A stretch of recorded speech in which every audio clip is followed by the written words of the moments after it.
pessoal, como vocês estão? Me chamo Fernanda, sou professora de matemática da Rede Municipal de Pesqueira, tá? E hoje trago para o 7º ano, dentro do conteúdo de álgebra, conceitos de algumas proporcionalidades.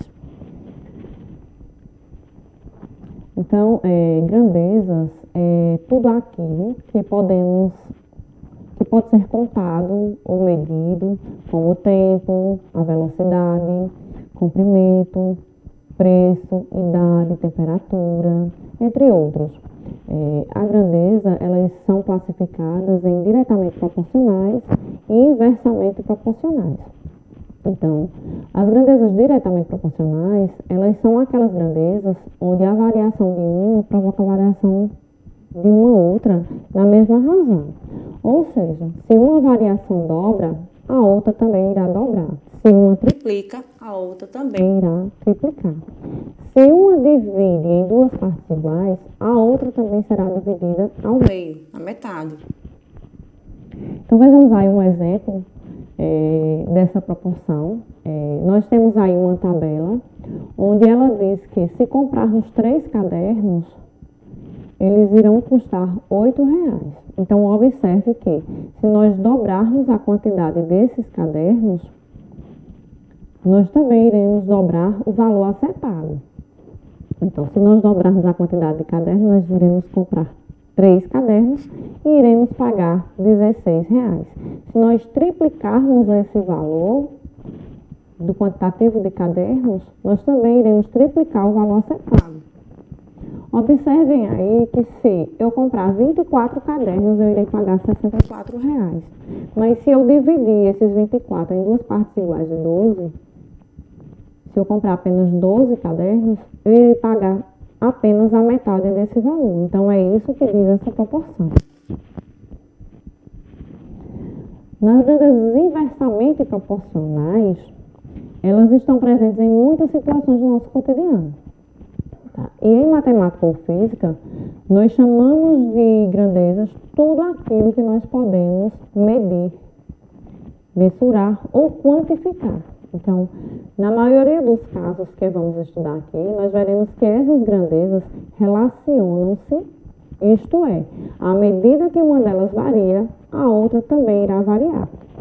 Então, pode ocorrer de forma direta ou inversamente proporcional. Então, observem aí esse exemplo. No exemplo diz assim: verifique se os números 36, 24, 2 e 3 são inversamente proporcionais. Então, nessa ordem. Para isso, é preciso que a razão entre o primeiro e o inverso do terceiro seja a razão. Entre o segundo e o inverso do quarto, em seguida, realizando a multiplicação cruzada temos. Então, observe que para mim fazer o inverso aí de 2, o inverso de 2 ele é chamado de 1/2, tá? E o inverso de 3 é chamado de 1/3. Então, observem aí no exemplo, nós temos 36 dividido por 1/2, ele diz que é igual a 24 dividido por 1/3. Então, resolvendo essa situação aí, nós multiplicamos aí com um xizinho cruzando, tá? Então, vai ficar 36, eu vou multiplicar por 1/3. Vejam que a gente multiplica cruzando aí depois da igualdade. E ele diz que 36 multiplicado por 1/3 é igual a 24 multiplicado por 1/2. Então, quando eu pego 36 e multiplico por 1, eu repito esse 36 e divido por 3. E 24 eu multiplico por 1 e divido por 2. Então, quando eu resolvi sair, eu tenho 36 dividido por 3, que me dá 12, e 24 dividido por 2, que me dá 12. Então, como essa igualdade é verdadeira, 12 é igual a 12, então, esses números aí, 36, 24, 2 e 3, eles são sim inversamente proporcionais. Temos aí na letra B um outro exemplo, onde diz assim: verifique os números 2, 3, 5 e 6 se são inversamente proporcionais. De modo que, de modo análogo, temos. Então, nós temos aí 2 dividido por 1/5, né? Porque o inverso de 5 é 1/5 e o inverso de 6 é 1/6. Então, nós temos 2 dividido por 1/5, ele diz que é igual a 3 dividido por 1/6.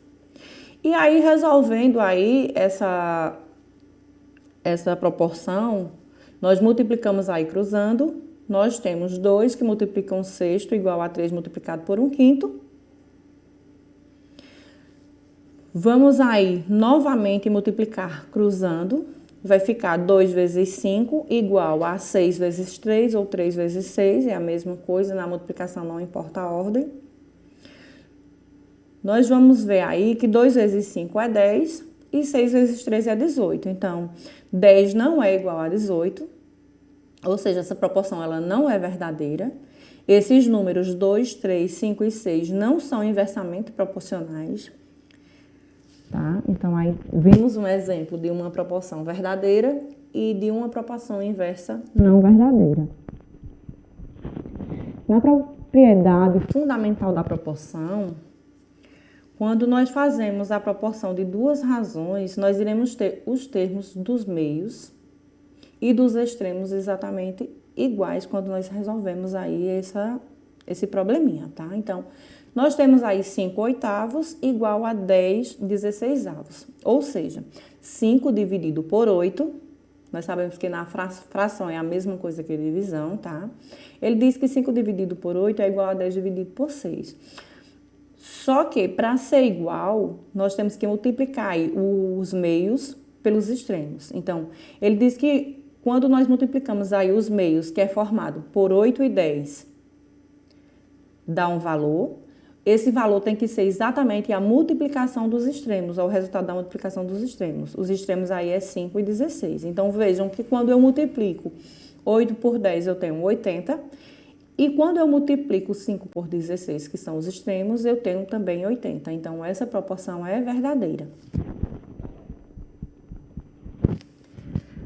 Na propriedade da soma dos termos em duas proporções, uma proporção é composta por duas razões. Então, vejamos aí que nós temos duas razões. Nós temos 5 quartos, é a primeira razão, e a segunda razão é 10 oitavos. E dentro dessas razões, nós temos dois termos, tá? Então, essa propriedade, ela diz o quê? Que se nós somarmos os dois termos da primeira razão e dividirmos pelo primeiro termo, ou pelo segundo termo, irá obter uma razão igual à soma dos dois termos da segunda razão, dividida pelo terceiro ou quarto termos. Então, para compreendermos melhor, vejamos aí o exemplo. Ele diz que se nós pegarmos a primeira razão aí e somarmos os dois termos, veja, nós pegamos aí 3 quintos, somamos 3 mais 5 e dividimos pelo primeiro termo dessa primeira razão. Ele diz que isso é igual a segunda razão, somamos os dois termos aí da segunda razão, 9 mais 15, e dividimos pelo primeiro termo dessa segunda razão, que é 9. Então, nós obtemos aí, ao resolver isso, 8 terços igual a 24 nonos. E aí, o segundo exemplo que ele dá é que nós, se pegarmos 3 mais 5, que é a primeira razão, os dois primeiros termos da primeira razão, e dividirmos pelo o segundo termo dessa primeira razão, que é 5, ele diz que é igual a nós pegarmos os dois termos da segunda razão, somarmos e dividirmos pelo segundo termo, que é 9 mais 15 dividido por 15.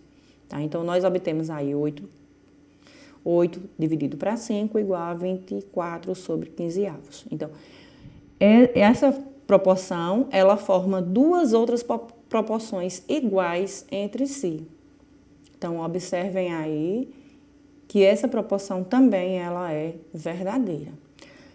Concluímos aqui esse assunto, tá? Eu espero que vocês tenham compreendido e que ajude vocês um pouco nas explicações aí para que vocês consigam resolver as atividades de vocês.